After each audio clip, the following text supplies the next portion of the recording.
முக்கிய செய்தியாக பார்த்து வருகிறோம். 21 அதிமுக எம்எல்ஏக்களுக்கு எதிரான தகுதி நீக்க நடவடிக்கையை சபாநாயகர் கைவிட்டது சரிதான் என்று சென்னை உயர்நீதிமன்றம் தனது உத்தரவில் குறிப்பிட்டிருக்கிறது. இது குறித்த கூடுதல் விவரங்களை வழங்குவதற்காக எமது செய்தியாளர் சுப்பிரமணியன் இணைப்பில் இணைகிறார்.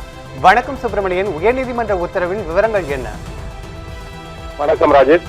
தமிழ்நாடு சட்டப்பேரவையில் கட்சி கொறடா உத்தரவை மீறி அரசுக்கு ஆதரவாக வாக்களித்ததாக கூறப்பட்ட 21 அதிமுக எம்எல்ஏக்களுக்கு எதிரான தகுதி நீக்க நடவடிக்கையை சபாநாயகர் கைவிட்டது சரியே என சென்னை உயர்நீதிமன்றம் உத்தரவிட்டுள்ளது. தமிழ்நாடு சட்டப்பேரவையில் கடந்த மே 13ஆம் தேதி தமிழக வெற்றிக் கழக அரசு நம்பிக்கை தீர்மானம் கொண்டு வந்த போது கொறடா உத்தரவை மீறி அரசுக்கு ஆதரவாக வாக்களித்ததாக கூறி 25 அதிமுக எம்எல்ஏக்கு எதிராக தகுதி நீக்க நடவடிக்கை எடுக்க கூறி அதிமுக பொதுச் செயலாளர் எடப்பாடி பழனிசாமி தரப்பில் சபாநாயகரிடம் மனு அளிக்கப்பட்டது.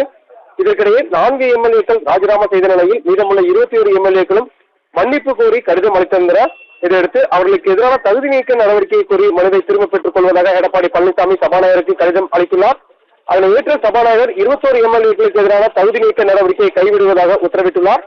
இந்த உத்தரவை ரத்து செய்ய கோரி வழக்கறிஞர் செல்வகுமார் சென்னை உயர்நீதிமன்றத்தில் பொதுநல வழக்கு தொடர்ந்துள்ளார்.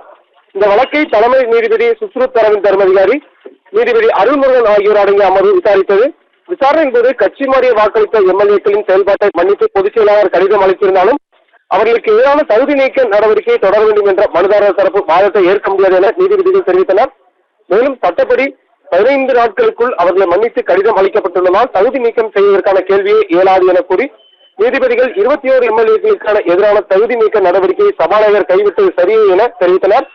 இதையடுத்து வழக்கு தள்ளுபடி செய்து சென்னை உயர்நீதிமன்றம் உத்தரவிட்டுள்ளது. ராஜேஷ், கூடுதல் விவரங்களுக்கு நன்றி சுப்பிரமணியன்.